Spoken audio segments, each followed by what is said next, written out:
Michael Malley, pastor of Sacred Ground Community Church in SANGHA, and welcome.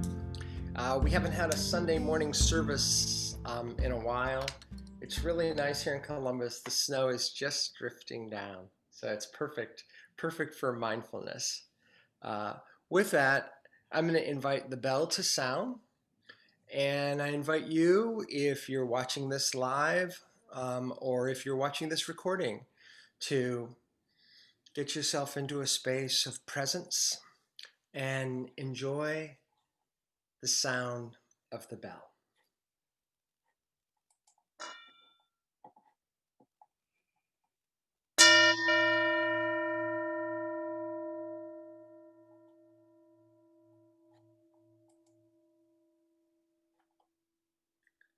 I'll do it one more time. Enjoy the sound of the bell.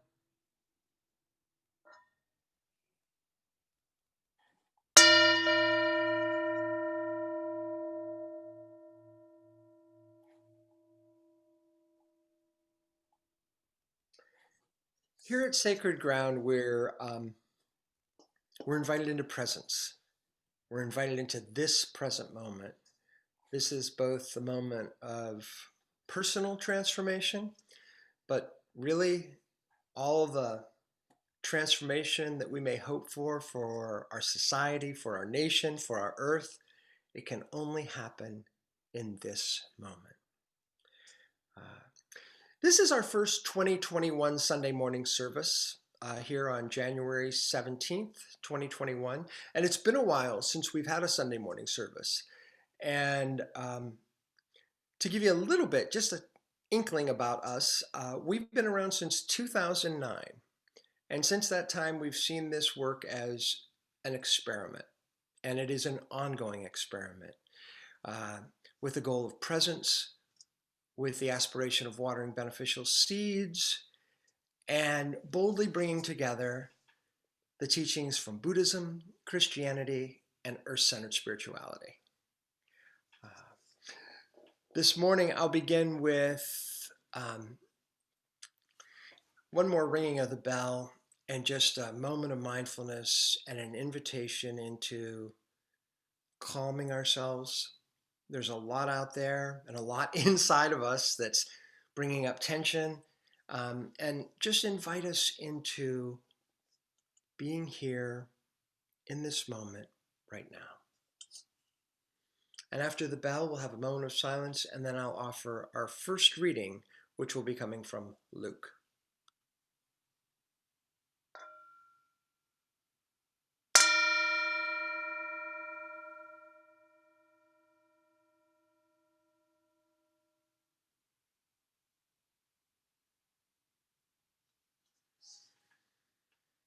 Enjoy breathing in and out. In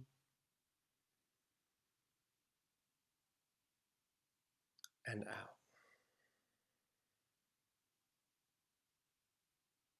In and out.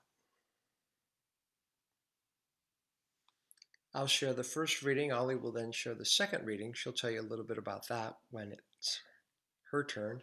And we share these that they may add to what is healing, what is hopeful, and what is good and beneficial.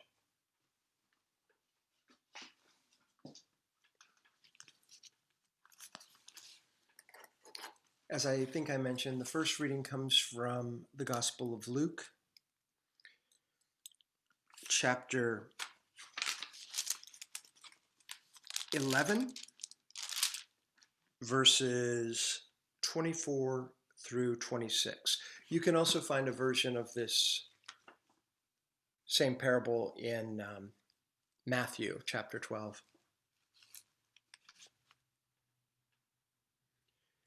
Jesus says, "When the unclean spirit has gone out of a person, it wanders through waterless regions, looking for a resting place. But not finding any, it says, I will return to my house from which I came. When it comes, it finds it swept and put in order. Then it goes and brings 7 other spirits more evil than itself, and they enter and live there. And the last state of that person is worse than the first.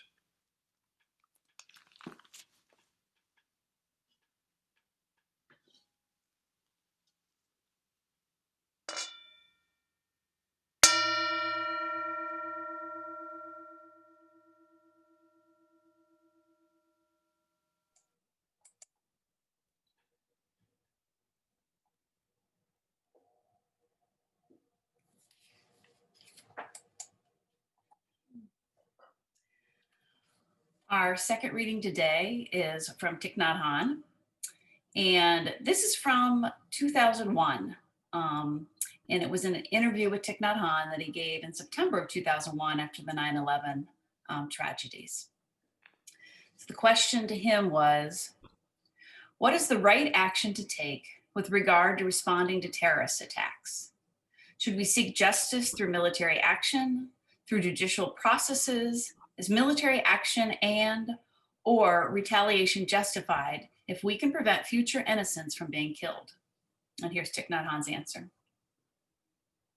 All violence is injustice.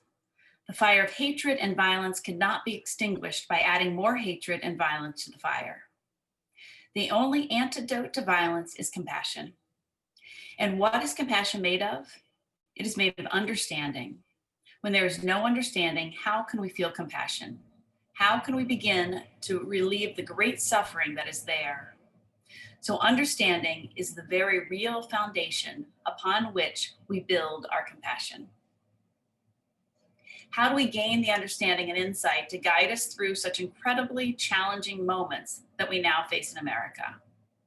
To understand, we must find paths of communication so that we can listen to those who desperately are calling out for our understanding, because such an act of violence is a desperate call for attention and for help.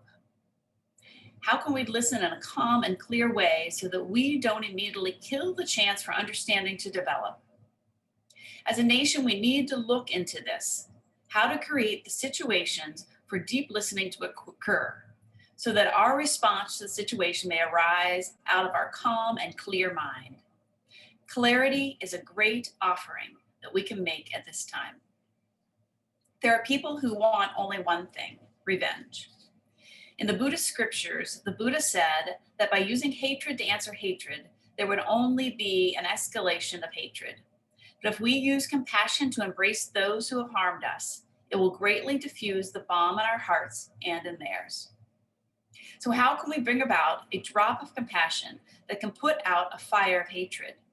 You know, they do not sell compassion in the supermarket. If they sold compassion, we would only need to bring it home and we could solve the problems of hatred and violence in our worlds very easily. But compassion can only be produced in our own hearts by our own practice. America is burning with hatred. We have to tell our friends, you are children of Christ, of Mohammed, of Moses, and of the Buddha. You have to return to yourself and look deeply to find out why this violence happened. Why is there so much hate? What lies under all this violence?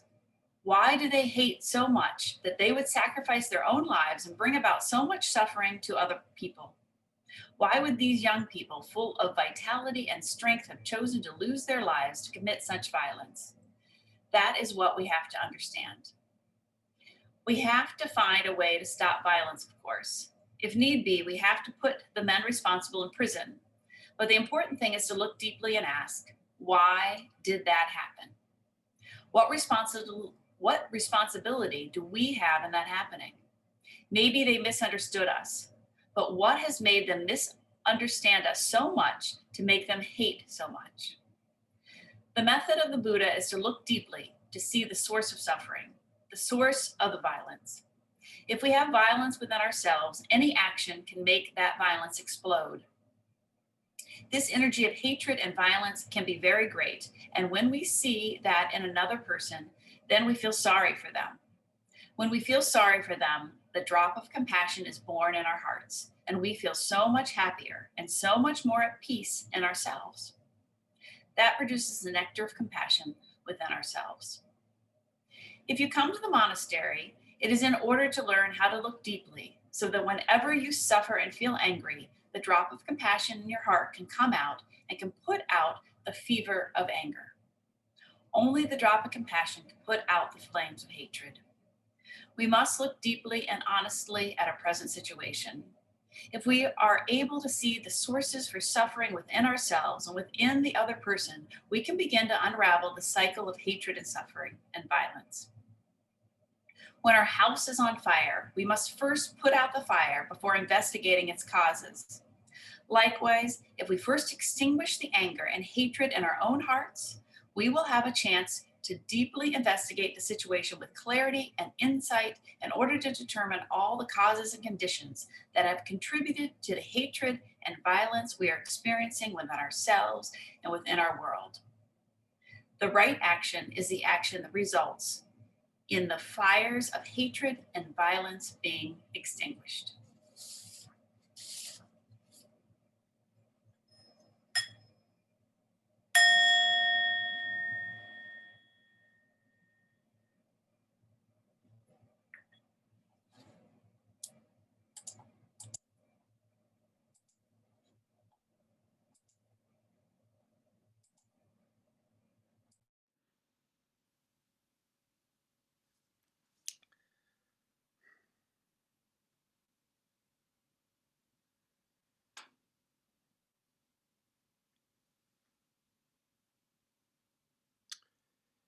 It's January 17th, so we're about halfway through the first month of the year. And like many of you, I sometimes set resolutions for the new year. And this is really a continuation from last year and partially a response to us being kind of closed in with COVID. But I have an aspiration of getting outside for an hour a day to work out in the yard, whatever it might be that I do. Picking up dog doo-doo or chopping wood or whatever it might be. And some time ago, I started cutting back. We have a lot of honeysuckle in our yard and just outside the fence. And I cut it back, but then I still have the little root of the honeysuckle plants. And of course, in spring, it will grow right back. So one of the things that I started doing is taking I think it's a pickaxe, and chopping away to cut the roots and pull up the honeysuckle. And when I work outside like this, I see it as good for my spirit, my soul, also good for my body, getting a little exercise. And my mind tends to relax. But the other thing that happens is that new thoughts pop in. And one of the things that I've noticed is that sometimes fresh metaphors arise. And so when I was working on the honeysuckle the other day, I thought to myself, wow, this is a good metaphor for the issues or problems that we're facing as a nation, as a society, maybe as a planet. We've kind of allowed the honeysuckle to grow without doing much about it for years in our family. And we've allowed hatred to grow. We've allowed racism to increase unabated without doing too much about it. And those roots then just go everywhere. And I started thinking, oh my gosh, if I look in the yard, there's just these little clumps where the honeysuckle is all over the place. And I can't eradicate it all at once, but there's something right there. I can go after this, right? And there's roots there. And so sometimes it's not easy to get it up and get it out. Um, and so it requires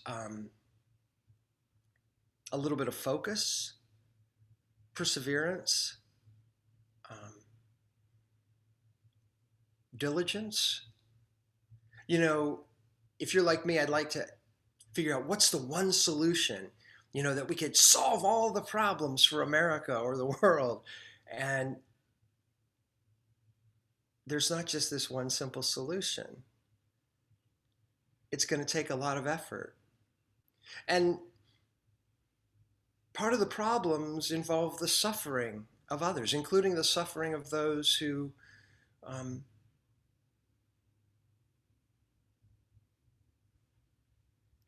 violently rioted at the Capitol building on January 6th. And those that, here we are in the next few days, there could be more of that. Hopefully there won't be, but there may be. And I was thinking when Ollie was sharing, she said,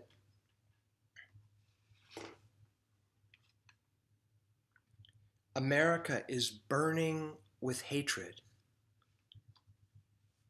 And she's reading the words of Thich Nhat Hanh from 2001, 20 years ago. And I think too, I was born in Youngstown, Ohio. I grew up in a suburb of Youngstown, Struthers, Ohio. And when I was a teenager, in 1980, they shut the mills down on us. And what's been done for Youngstown, Ohio in the 40 plus years since then? This is an area that was solidly Democratic.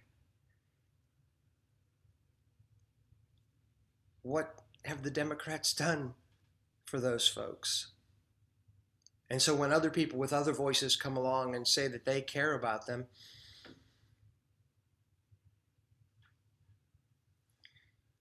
people grab for that.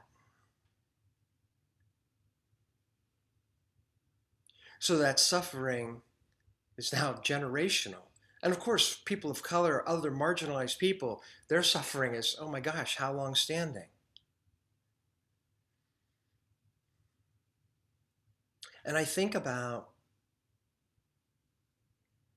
that metaphor of going with a pickaxe and getting up these roots. And I've got this one little area with about 6 big clumps of honeysuckle that I have to get out. And I realized if I get all of this out and I've kind of loosened up the earth and I get all these roots out of here, isn't it possible? Isn't it likely that I've just kind of loosened the ground so that more honeysuckle roots, more invasive plants can just come and fill that space? So like those 7 evil spirits, worse than the first, can just come in and take up that ground, unless I plant something else there and give my care and nurturance to something else, hopefully some elderberries or some raspberries. And right now we're thinking, oh my gosh, we just have to stop the rioters. We have to stop them. And of course we do. We can't allow that. That's what we have, the National Guard in our nation's capital and here in the state capital of Ohio, Columbus, and all over the country. But that's also not enough. We have to move towards what Thich Nhat Hanh says, the compassion, the understanding.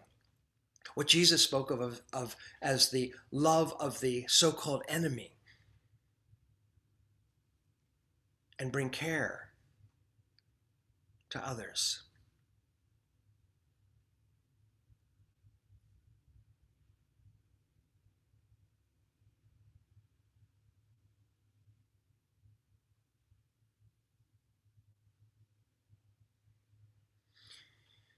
All this is happening in the context of more and more deaths from the coronavirus. We're hardly even talking about the global climate change, which is horrific. Many of us are stressed in our relationships sometimes because of the political divide, sometimes just from the stress of being so bound in together.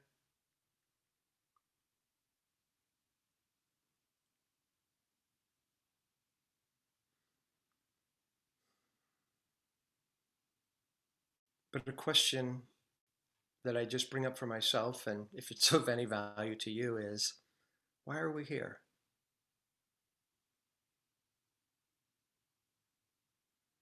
I spoke of 40 years ago, the shutting down of the mills that I could remember. 40 years from now, if I'm not gone, I'm a pretty old man. We have a limited time here.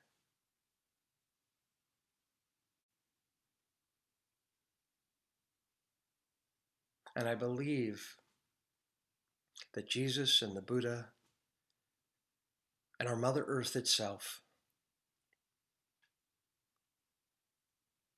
are inviting us again and again and again towards compassion, caring, healing, making things better.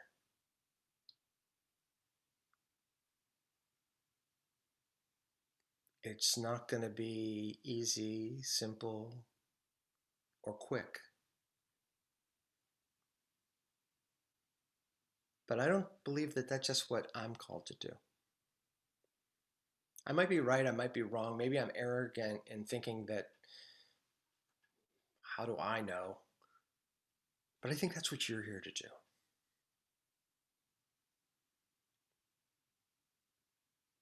You might be gone in 40 years or 60 years, or any of us might be gone tomorrow. But what are we here to do? If not to bring more understanding, love, and compassion into this world.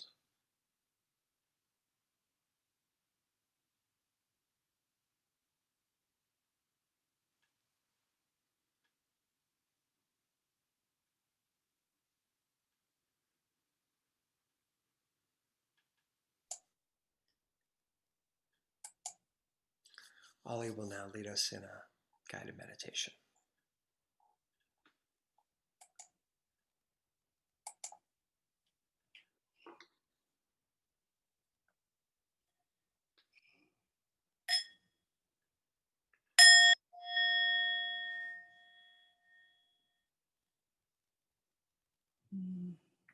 If you'd like, get yourself in a comfortable position.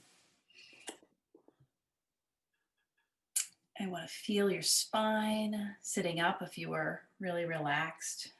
Try to sit up and just feel your body.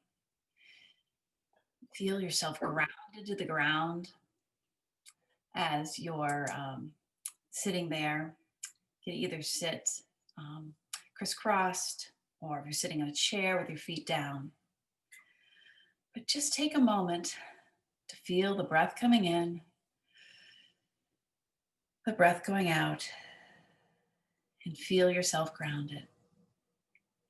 If you'd like, you can close your eyes or just gaze gently in front of you. Now I want you to feel your breath, really feel your breath coming in. Feel it going down and in through your lungs, all the way through your body, and then coming back out. While you're doing that, I want you to take now a focus on your spine when it goes in, and in your spine when it comes out.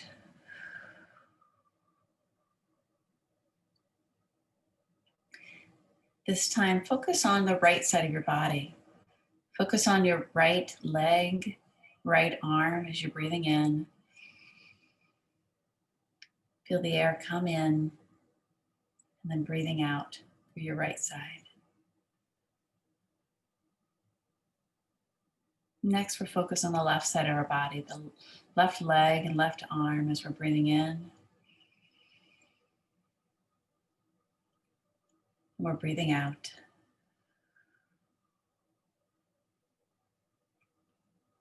Still feeling that grounding to the earth in our sitting. I want you to breathe in this time and feel it in your neck and your head. The breathing in and the breathing out.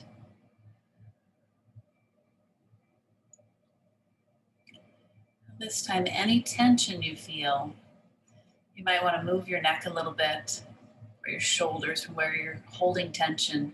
We're going to breathe it in and breathe it out. Breathe in and breathe out any tension. I'm just going to have us do that silently about 3 more times, breathing in to any place you feel tension and breathing out to relax it. Breathing in,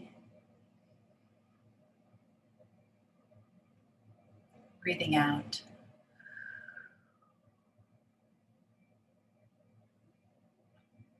Breathing in, breathing out.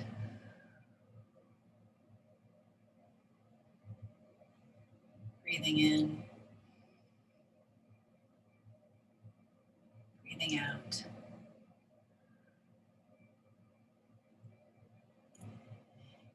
And this time I want you just to think about love and kindness. That is a seed in every one of us. And just to imagine the love and kindness surrounding us. And I want us to breathe that in and to breathe that out. Feel that love and kindness seed all around us and people all around us. Breathe that in. Breathe your love and kindness out towards others. Breathe in that seed of understanding. Breathe that out towards others. Understanding in. Understanding out. And in this calm state that you might have gotten yourself into, just want us to feel love for our country and our world and those around us. And I want us to breathe that love in, to breathe that love out, breathe that love in,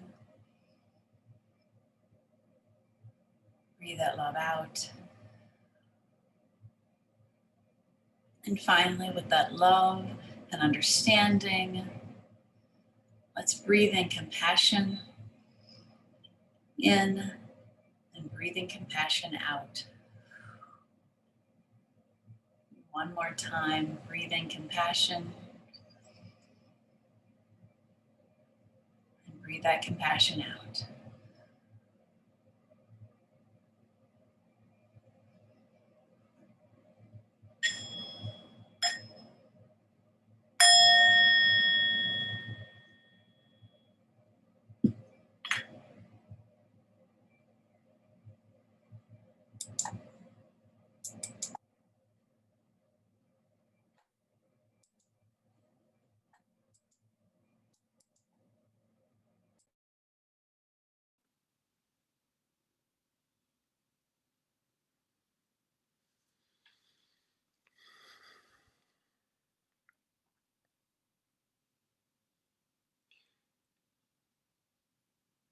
We're here on a Sunday morning offering this Sunday morning service of sacred ground. Why?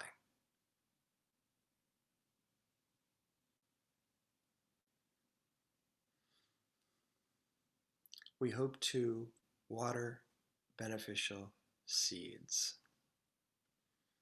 As Ollie said, within us we all have hope and fear,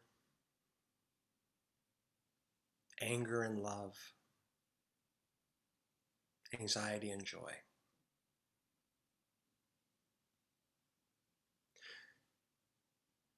So I invite you into a prayer state. I invite you to connect with the sacred in whatever way you understand the sacred.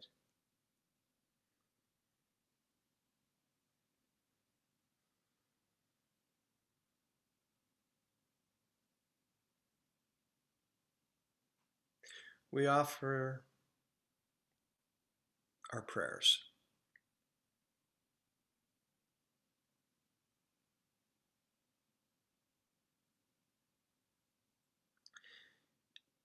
That we may be peaceful,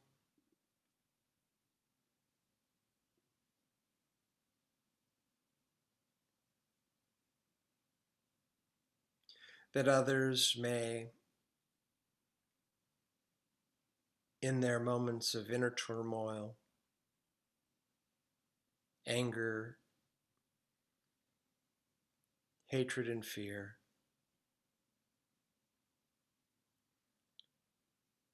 they may be able to step back from that even a little.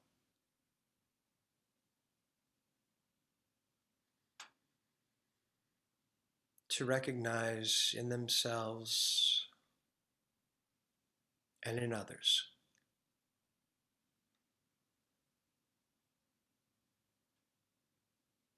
that they are children of God,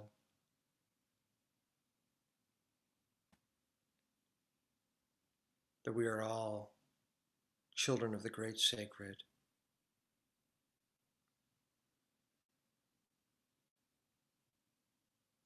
that we are all surrounded by a love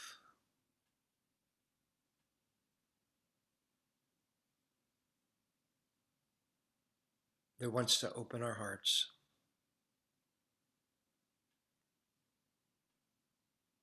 that wants to move us toward healing,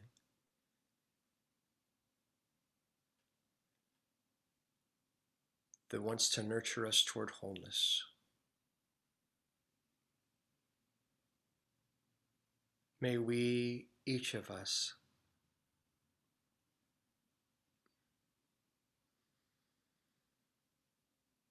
feel and know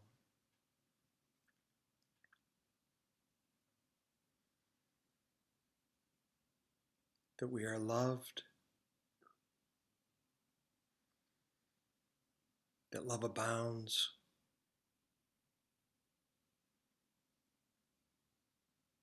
and that we are capable of adding great love, kindness, and compassion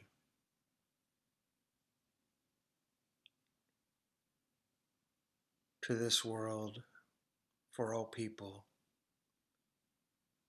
for all beings.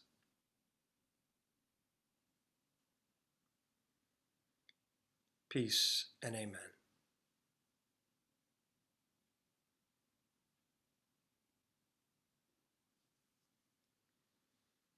Ali will share a few more words about sacred ground and some of our upcoming programs, and then I'll have a closing prayer for us.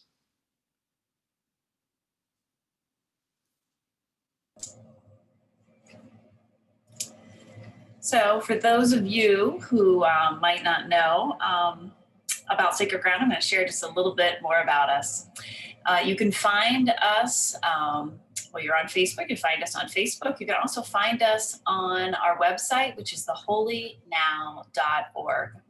And on that website, you can find about things that we're doing. So some of the things that we're doing are that we have a daily musing, a daily reflection.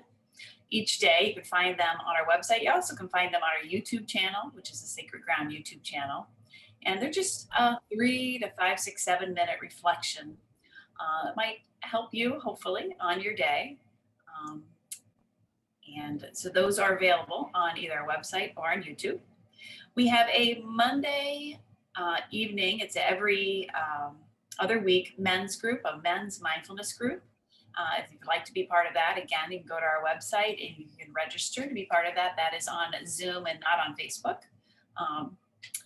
We also have Wednesday our Wednesday mindfulness discussions, and those are on Zoom. And again, if you go to our website, you can find out more about those. Those are like a mindfulness Dharma discussion where we come together and we do prayer and meditation, but we also have a chance for everyone to speak and to share and to reflect in those mindfulness discussions. So those are every other Wednesdays. Michael has a book, Are You a Buddhist Christian? That he just wrote, that we are in the process of getting published at the moment. And if you go to our YouTube channel, he has a talk entitled, Are You a Buddhist Christian? If you want to learn more about that, and we're going to be putting more about the book up in terms of excerpts and talking more about that in the future. And again, it's on our website, theholynow.org. We have many things coming up in Columbus. We're going to be starting gardening in the spring outside safely. So we're going to have more information about that. We also give books, Thich Nhat Hanh books, to marginalized and low-income folks. So if any of you feel called to donate to us today, some of those donations go towards getting Thich Nhat Hanh books to people that might not have ever had them before. And so we've donated many books over the past year to low-income folks and marginalized folks. And so that's part of our mission here at Sacred Ground. Thanks for joining us today. And again, go to theholynow.org if you'd like to learn more, if you'd like to donate to us. If you want to get in contact with us, you go there. There's a contact page, and we'd love to talk with you some more about what we're doing and have you join us. Well, we are going to end today. Since tomorrow is Martin Luther King Day, and actually Friday was Martin Luther King's birthday, I'm going to end today, my part today, with a quote that I thought was appropriate for Martin Luther King, and then I'm going to give it over to Michael, who will do our ending prayer. But here's one more quote, some other words for us to muse on as we're going through this next week and this next year in our country. It maybe can hopefully be a benefit to you. And this is from Martin Luther King, From Strength to Love. Returning hate for hate multiplies hate, adding deeper darkness to the night already devoid of stars. Darkness cannot drive out darkness, only light can do that. Hate cannot drive out hate, only love can do that.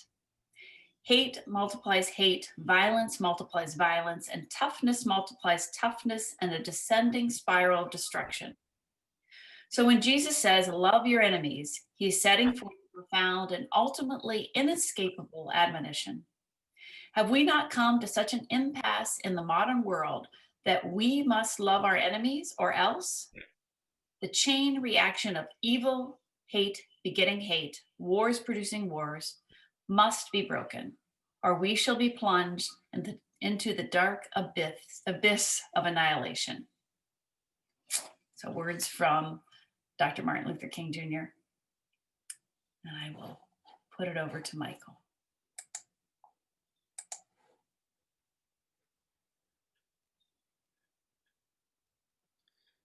Thank you, Ali.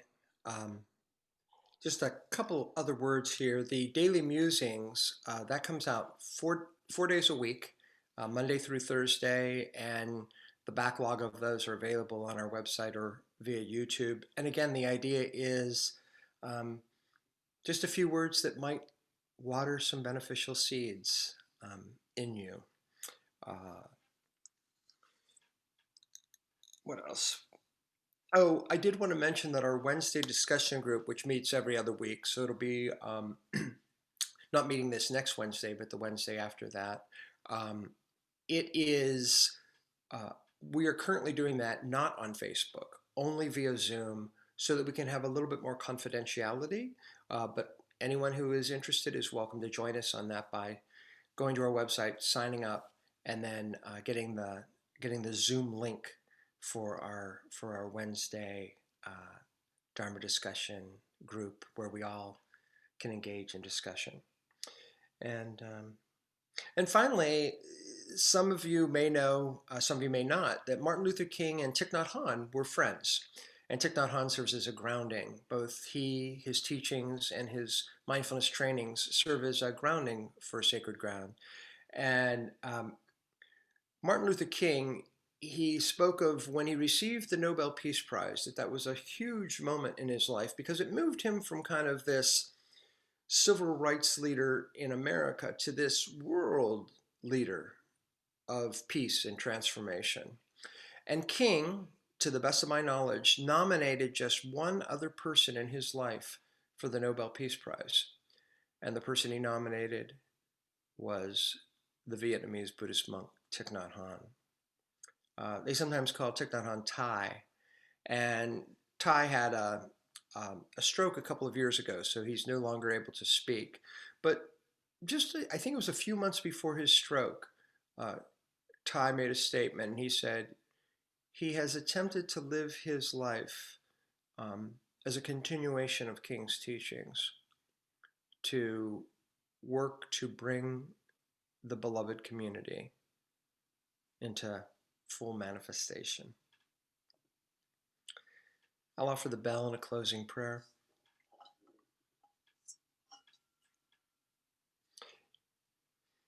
There's only one place where we could change this world for the better. There's only one time when we can increase the kindness within ourselves and lessen the fear. And that place and that time is right now, in this moment. And again, in this moment.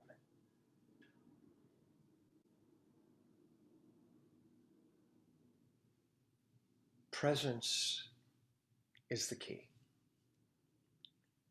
I invite you into presence and into enjoyment of the sound of the bell.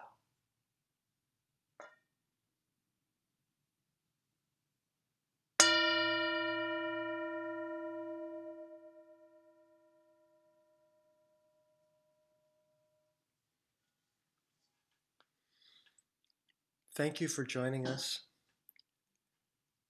Here's our closing prayer.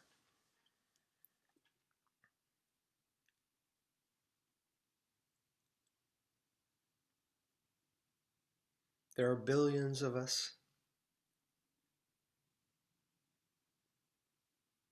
We are each just a small piece, a small part, a drop in the ocean. And yet we are each unique, with different experiences, different strengths, different gifts.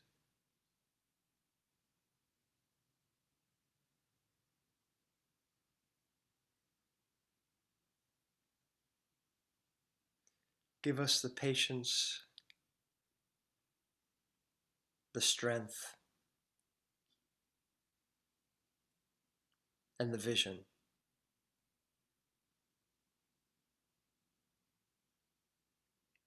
to bring what is good in us individually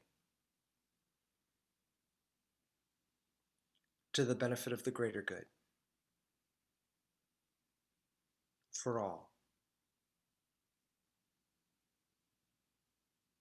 in the work of growing, nurturing, and nourishing the beloved community.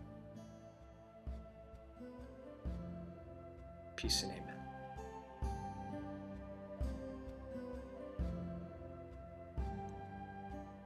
Peace. Peace to all of you.